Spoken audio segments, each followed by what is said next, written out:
Welcome back to Video Diary on the Farm. Hope you had a good Christmas and looking forward to the new year. I am. Hopefully it'll be a drier one.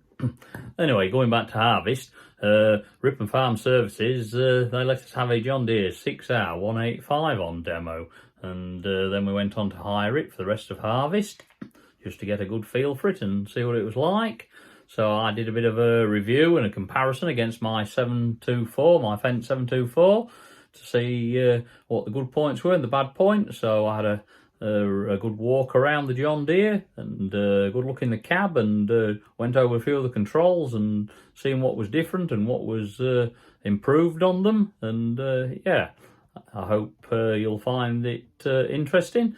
I know all the views are mine. You might agree, you might not agree, but anyway, it's what I found was good and bad. But yeah, please have a look and see what you think. And yeah, if you like the video, please hit that like, share and subscribe button. It's really be appreciated, especially if you subscribe. And yeah, and if you make it to the end, well, that's a plus point. But anyway, hopefully you'll enjoy it. So thank you for watching it, and catch you again next week.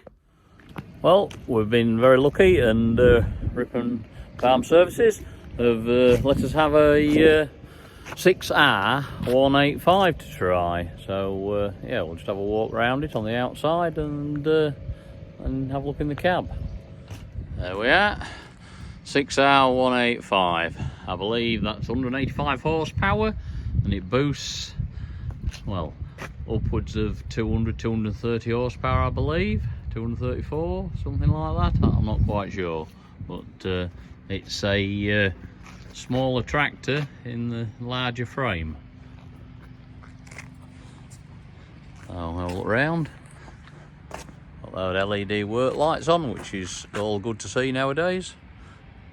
The double mirrors on them, wide angle, which I think they've got to have now, compulsory. Yeah, it's got hydraulic top link on this particular one. I think it's all fairly well spec'd up, to be honest. It's got 1, 2, 3, 4, 5, 6 spool valves. So yeah, it's got a lot on it.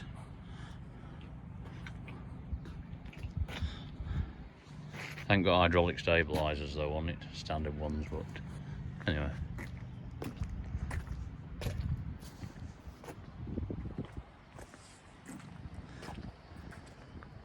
Front linkage, no PTO on it, but you can get that added if you want it. Yeah, nice tractor.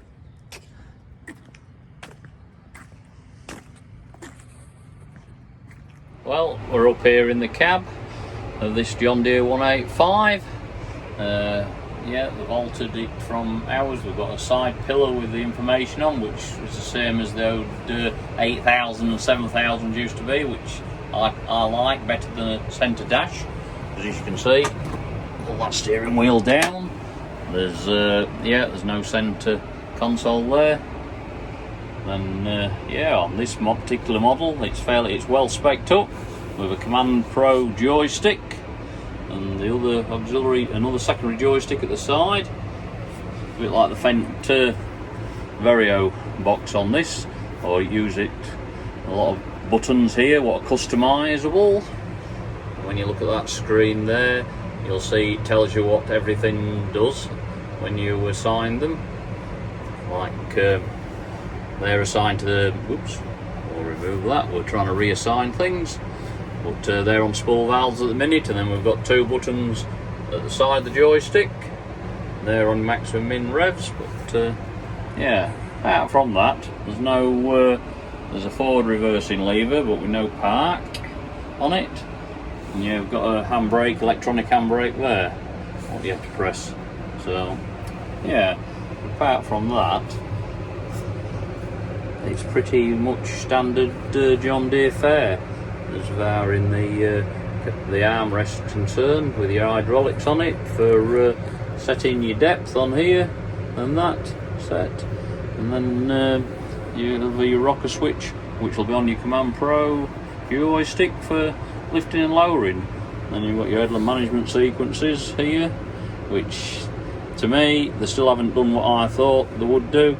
on mine I put little notches, like a little pearl thing stuck to number 1, 2 little pearls stuck to 2.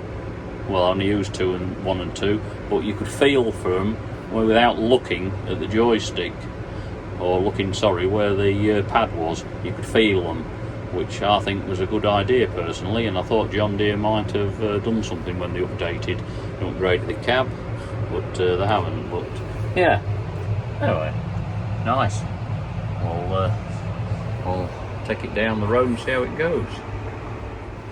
Yeah, now I've got rid of the joystick setup screen. As you can see, standard John Deere pages, where you can alter the pages one at a time. Well, there's 2, 3 pages set up. I don't know how many there is you can alter, but at the minute there's 2 run pages set up. So yeah, all configurable to have whatever information you want on that screen by the looks of it, same as before. Yeah, that's good. So I believe, yeah, you can use it either in pedal mode, so we're off backwards now in pedal mode, or you can interchange between pedal mode and using stick mode. But hang on a minute, with not being used to it, it's telling me what I need to do. So yeah, I can use, which that's good, without having to switch a switch on the armrest like on the Fendt or on the setup. All you can either use foot or pedal at the touch of a button on the back of the joystick.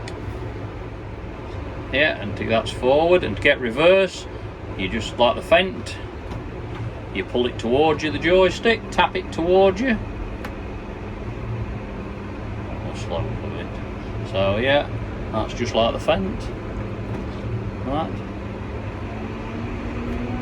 And it takes off.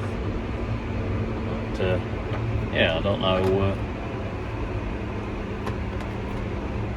Yeah, all good stuff. Well, if you can see, it's raining at the minute, but they've improved the window wiper. It goes round a bigger arc, so it clears a wider field, which is yeah, I like that. So yeah, that's another plus feature for it.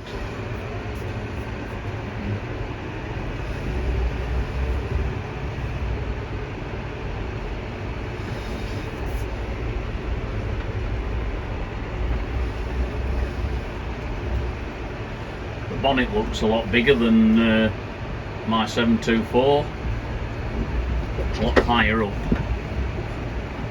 So which it doesn't seem to hinder visibility. It's fairly good to the front. Yeah, this button here, it's lighting up these lights, and that's showing you the aggressiveness of how fast it gets up to speed.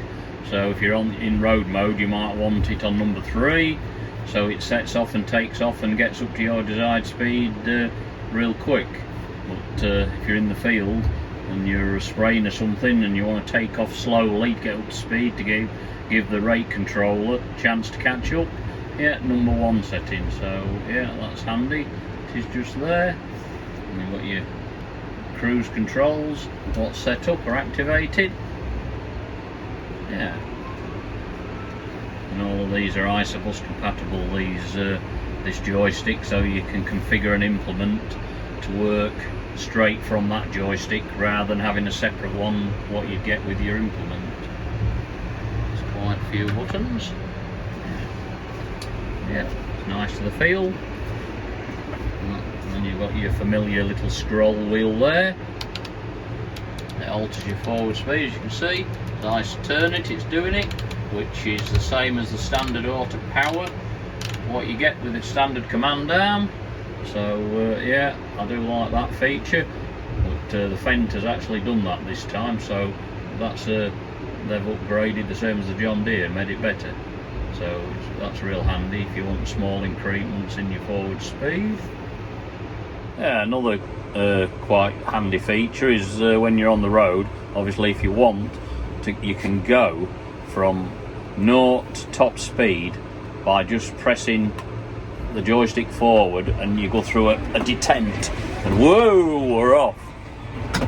Well, hell, that's fast acceleration. We'll slow up a bit, I think, before we take off. Yeah, that's with it on maximum aggression for the speed. So yeah, we'll slow that up a bit. Yeah, we'll just go on the weighbridge and see what she weighs. She's got no weights on her at the minute, just stand alone.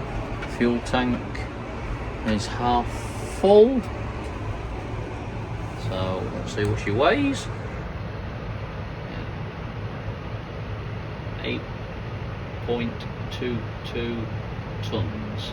Yeah, that's not bad weight for a tractor this size. Got a pretty good turning circle on it.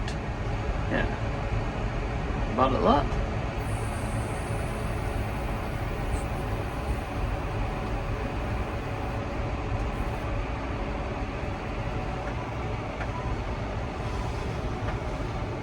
All in all, yeah, pretty good that.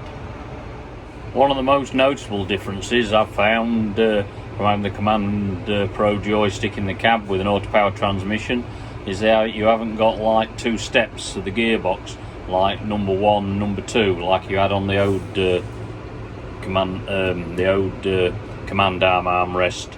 So you've just got the one lever now, and it goes from 0 or 0.5 a kilometre or whatever it'll do, as slow as it'll go, up to a top speed of 50k.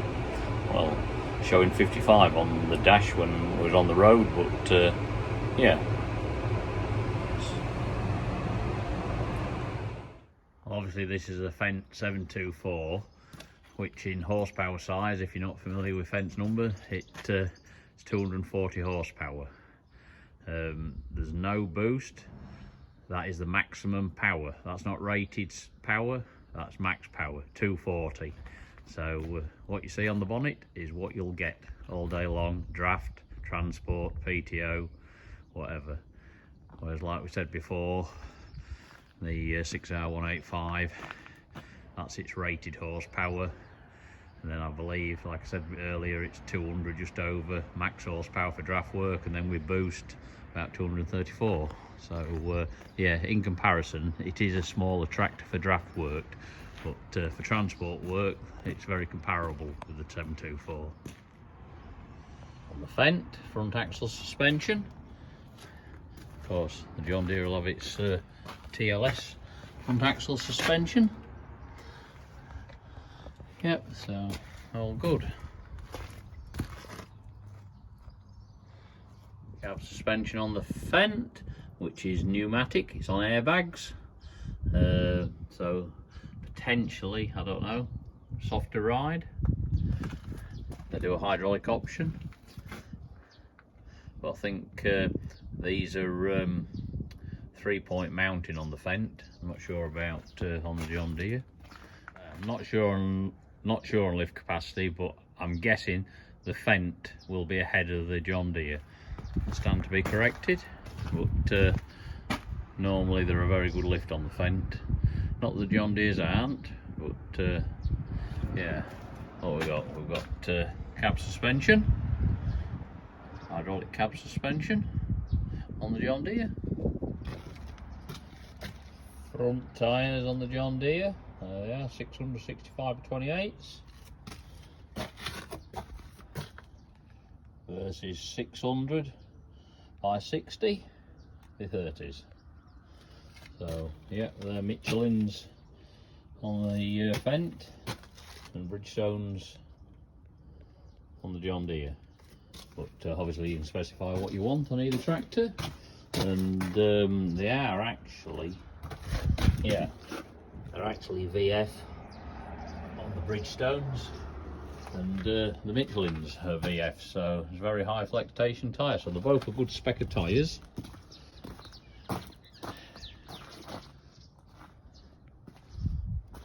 Back end, hydraulic top link, but so's the John Deere. John Deere has got a lot of spool valves on it. It's got what have we got? 1, 2, 3, 4, 5, 6 bull valves on the John Deere. That'll be, and then one set up front, and all the various pipe works, isobus couplings, everything you'd expect on a modern tractor. So now Fendt, we've only got 1, 2, 3, 4 spool valves on this, and one double acting at the front. We didn't spec it with any more because we didn't think we'd need any. Of course, isobus connections, air brakes, everything you'd expect really. Yeah, they're both well spec'd up. Fence, LED light package, full LEDs. Same with the John Deere. And like the John Deere, the Fendt's got a big screen in it with all your guidance and everything. It's fully customizable, all isobus compatible and everything, and the joysticks. I mean, this is maybe a bit higher spec because it's got a 3L joystick on this. It's 3L1, so yeah, but yeah, the John Deere is very high spec like the Fendt is, so yeah, it's all good stuff. Anyway, we'll just pull alongside the John Deere and we'll see what they look like side by side. Taller tyres than the Fendt. There are 650s be 85s on there, on the John Deere, and the Fendt, they're 710s, well, they're 710 70s, yeah, no, 710 60s be 42s, and like I say, the John Deere's on it's on 650s 65 42s, so yeah, that's the difference. That's why it stands a little bit higher. The bonnet when you sit on the Fendt looks a lot smaller. Certainly a bigger bonnet on the John Deere at the front end. It doesn't slope down, but yeah.